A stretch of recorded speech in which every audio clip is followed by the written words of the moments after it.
I never thought a day could feel so ordinary, yet so complete.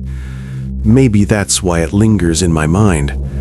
The way the sunlight fell through the trees, the warmth of my morning coffee in my hands, and the quiet hum of bees in my garden. I watered my flowers early that day, knowing I was going for a solo adventure. I packed my backpack carefully that morning, crossing off my list of the things I needed to take with me during camping. Admittedly, I was excited to spend a night in the woods to escape the city's constant noise. Tent folded, sleeping bag rolled, stove stowed. After double-checking everything, I got in my car and set off for the hills. I got out of the car, took my things, and started hiking toward the woods. I had heard of a great spot up in the hills where one could camp and where the sunrise was said to be unforgettable. I was excited about that. The trail was empty, almost unnervingly so. Leaves crunched under my boots, and birds were chirping in the distance, but otherwise there was nothing. The air was crisp and clean, carrying the faint smell of pine and earth. I walked for hours, listening to the rhythm of my own steps, feeling the sense of freedom settle over me. After 5 hours of walking, I reached the place rumored to be the best camping site with a great view. The view was admittedly as good as the rumors said, so I was very excited for the sunrise tomorrow. I dropped my pack, stretched my arms, and started unpacking. I pitched my tent, gathered firewood, and sat for a while and started the fire. The day felt perfect. No one around, no urgent obligations, no sound other than the forest's soft breathing. I remember thinking that this was all I needed, that this moment could stretch forever. And yet, I had no idea that perfection is fragile, that the forest keeps its own secrets, and that the quiet sometimes hides more than it reveals. At first, it was nothing. A flicker at the edge of my vision, the kind of thing you get when sunlight shifts or when you've stared too long at the fire. I noticed it while sorting my utensils, something moving just beyond the tree line. When I looked up, there was only the quiet sway of branches. I told myself it was nothing more than tired eyes and a restless imagination. After all, being alone in the woods can make even the familiar feel uncanny.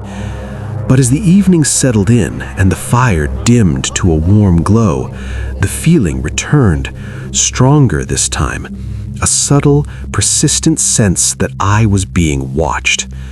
Every so often, I'd catch a shape darting just beyond the edge of my vision, too fast to grasp, too vague to describe. I turned more than once expecting to see a deer or maybe a stray hiker, yet the forest stayed still, offering no explanation. I finished my dinner in uneasy silence. The food tasted dull, like my senses were too focused elsewhere to enjoy anything.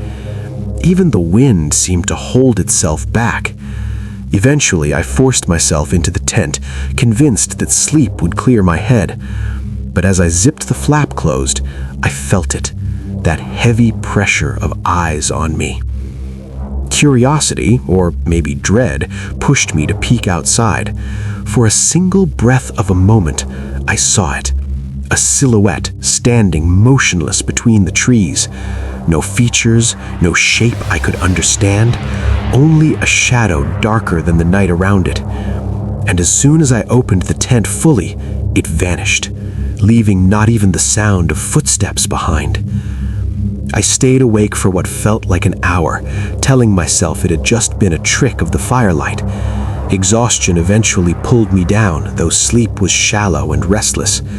When I jolted awake in the middle of the night, the forest was completely silent. No crickets, no wind, nothing. And then I saw it again. The shadow, closer this time, far too close. It lingered just beyond the thin sheet of fabric separating me from the outside world, unmoving, as if waiting for something. My heart hammered hard enough for me to feel it in my throat. It didn't think so. I didn't breathe. I just moved. I tore the zipper open and ran barefoot into the darkness, not daring to look back. Branches whipped against my legs, stones cut into my feet, but none of it mattered.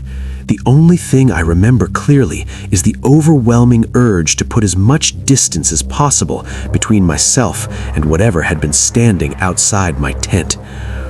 After that, everything dissolves into a blur. When I opened my eyes again, I was lying in a hospital bed.